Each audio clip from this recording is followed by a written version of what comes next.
Ladies and gentlemen, hey, hi, how you doing? Welcome back to the channel. Thank you so much for stopping by. A few days back, I broke down my initial thoughts and impressions on the MW3 Warzone integration, some things that I liked about the update, some things that I disliked about the update. But today I wanted to expand a little bit more on the critical side of things and break down my main takeaways for things that personally I feel like are major issues with Warzone gameplay right now, and offer some decent solutions, at least in my own opinion, as to how things could improve. Obviously, we're never about just being overly negative here. We always want to be critical and offer, ideas to potentially improve things, because the overall end goal here is to have that positive impact on the game. So as we get into it, if you enjoy the video, if you agree with the points I bring up, you want to help share the video around, do me a favor, drop a like on it. It is seriously appreciated. And if you're new to the channel or you simply have not subscribed yet, let's change that, because every single day I got you covered with all things going on in COD, whether it's MW3 or Warzone. So like I said, I've got my list of things that I feel like really truly are negatively impacting Warzone gameplay so far.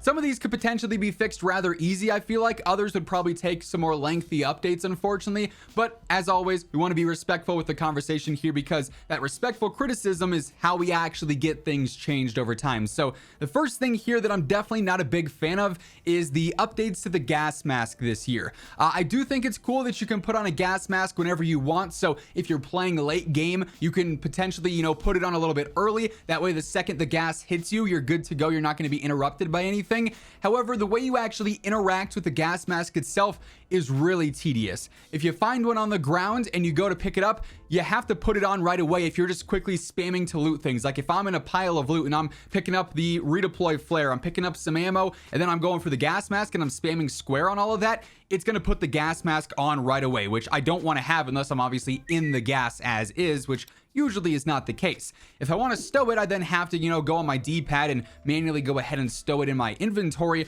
And then if I want to go through and put it on at a later date, I have to find it in my inventory. It's not always the first option down in, which then means I'm shuffling around through the backpack inventory, potentially in a, hectic situation, and that's taken away from the gunfights and the gunplay there. So in my opinion, I feel like, one, the gas mask animation probably is long overdue from just being removed. Just put the gas mask on or off. You don't need a full-on animation. If we didn't have that, we wouldn't have any worry about potentially screwing things up there. But also, I feel like within the inventory system itself, if we just simply had a dedicated slot in the inventory for the gas mask, rather than it randomly being in slot 3 or slot 5 of your backpack when you're going to stow it, it'd be a lot easier to quickly navigate it, take it on or off, and then you're good to go. You're not fumbling throughout your inventory. So I do feel like there's some quality of life improvements needed with the gas mask. Yet again, this has been like an ongoing conversation since Warzone's inception. This one is a little bit more nitpicky, admittedly, but it's also something I constantly am running into in game. For whatever reason, on a lot of the buildings here in Urzikstan, our characters are too big for the windows. I'm going to jump in or out of a building trying to push a team, or maybe trying to make a narrow escape from somebody who's pushing me, and I go to jump out of a window and I smash my head on the top, or I'm hitting my ankles on the bottom and I can't jump through the window. I gotta stop, and then I have to try and mantle through it. It's just a very clunky and not very seamless transition to gameplay, or transition within gameplay, for sure. You can time it well and get like a nice crouch jump going, and sometimes very cleanly get through a window. But for a lot of the situations here, I'm constantly bumping into the world and bumping into buildings and walls and all sorts of stuff that just makes things feel a little bit obnoxious here and there. So I feel like this is something that probably would take a while to update, because you kind of have to go through and like resize all the windows or something. But it is definitely something that I've noticed a ton of, more than any other year in Warzone, I feel like. But like I said, maybe that's just me being like hypercritical for sure. Obviously, the most standout problem with the game, I'd say right now, is just that the audio doesn't exist. There's gunfire and there's Graves yelling in my headset all the time, but parachute audio doesn't seem to be noticeable whatsoever. Someone could land on top of me and I've got no idea. The enemies in your AO, that stuff also feels like it's a little bit delayed. I hear that. I'm looking in the sky and it's like I'm looking around like I can't find anybody. I'm looking very stupid to anybody who's already hunting me. I'm just in the sky spinning in circles trying to find the parachuter, because if I don't hear them, they could be right on top of me, right? The zip lines, those don't really have audio. And of course, Footsteps. These don't make any sense whatsoever. I've heard a couple of them. I could hear them sometimes if like a player is running on wood next to me, but it's still hard to pinpoint. Are they right next to me? Are they above me, below me? And then everywhere else, they're just like non-existent. It seems like players constantly have dead silence. So just the severe lack of audio, a lot of things need to be tweaked, need to be updated and bumped up in, I guess, overall volume here, or we need a way to differentiate these more, because between multiple audio presets and adjusting levels and all sorts of stuff, they just aren't consistent. I don't feel like you should have to go through and hook up a bunch of exterior equipment to get good audio, or download a bunch of third-party programs to get good audio. It should just naturally exist in game.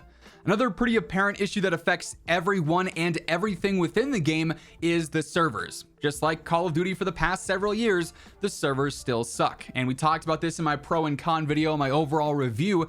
I just don't feel like there's a big reason why Call of Duty servers are as bad as they are, with the packet burst and the packet loss and like the slow motion lagging and the disconnects. This is a major AAA title, one of the biggest games on the planet.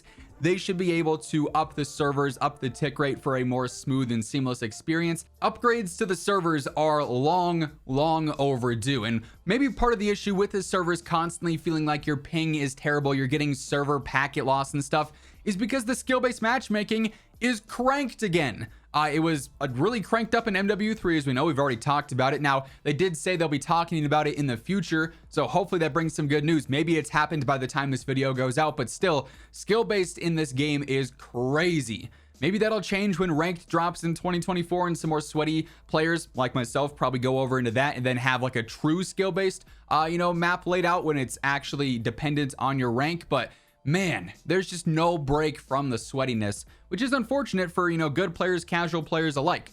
Obviously, skill-based matchmaking is not a new topic here, but it does feel cranked up to overdrive this past year for sure. Another thing that is wildly inconsistent so far in my playtime is the time to kill. Obviously, we've seen some very broken guns like the Bass B and the Interceptor and various other culprits like that. But the close range TTK, regardless of what gun you're using, a rifle, a Fennec, a shotgun, some pistols, feels super inconsistent. It just seems like you can get fried. Like it says the enemy shot you 7 times and it's like, I don't think there was time for them to shoot 7 bullets. I just sort of fell over. So the consistency of the TTK, especially in the close range, just feels very flip-flop, very coin flip-like. Long range can be okay depending on the weapons at play. Obviously, some of those more broken metas kind of destroyed the long range meta, but just the consistency across the board, I feel like we do need to update things and bring it more back in line with what we had towards the end of Warzone 2, where the overall time to kill was in a good place between close range, mid range, and long range. This is definitely another nitpicky one, but contract elevation. This is something we've seen before where it shows you on your TAC map if a contract is above or below you. Getting that information without having to, ping it and scavenge and hunt around is just a small quality of life update that does make things a little bit more smooth. But like I said, that's not like a major hindrance to gameplay. It's just a small inconvenience. As far as playlists go, this is something that obviously I see you guys talking about all the time in the comments over on Twitter. The squad sizes per playlist. They've done a solid job with Urzikstan throughout Season 1, and they've already confirmed that every single week for Battle Royale on Urzikstan, we're going to have solos, duos, trios, and quads.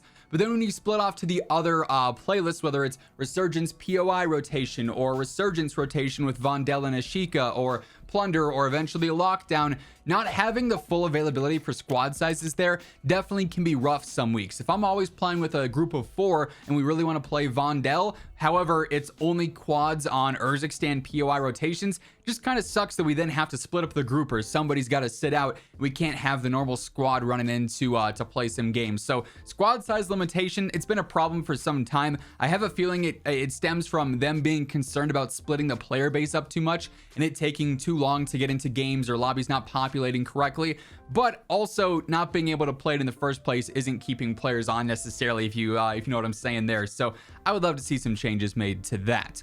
Another one that is just awkward to me, again, not necessarily like a game-breaking thing by any means, but just kind of weird, is the Hitmarker audio. when you're fighting somebody who's full health, it seems like plate hitmarker, armor hitmarker sound isn't really different sometimes. Like when you're going to crack somebody, the audio doesn't always seem consistent. And then you're flushing them and the audio sounds the same as it was before. And well, obviously you can just see the visual indicators if you're hitting armor, if you're cracking armor, if you're hitting flush shots. The audio indicators do help for sure in terms of just overall communication and whatnot. So I would love to see an update for that as well. I don't know if that's intended or if that's a glitch or what, but would love to see some changes there.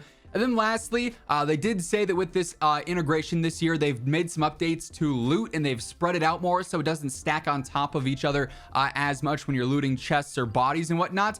And I've noticed that to a certain extent. At times it's easier to pick things up, but the loot's not floating still like it was in Warzone 1. And floating loot made things so much easier. I have not fumbled loot more since we made the change to the loot being stuck on the ground. And while it's nice to have it more spread out, I can't help but feel like if things were floating like they were back at the start of Warzone 1, it'd still be much easier to always pick up that flare or the gas mask or whatever else you're trying to quickly swap to, rather than trying to pick up this, then you accidentally pick up that, and then while you're trying to drop that, you pick up something else, and it's just a whole mess there for sure. So I would love to see the return of floating loot as well.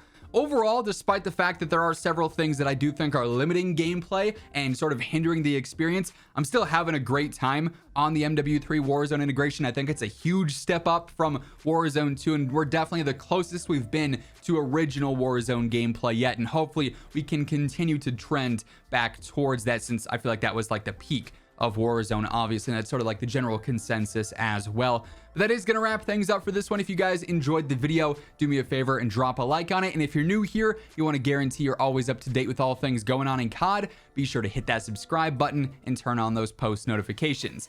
But once again, thank you so much for tuning in, and until next time, take it easy, have an awesome rest of your day, and I'll catch you later. Peace out.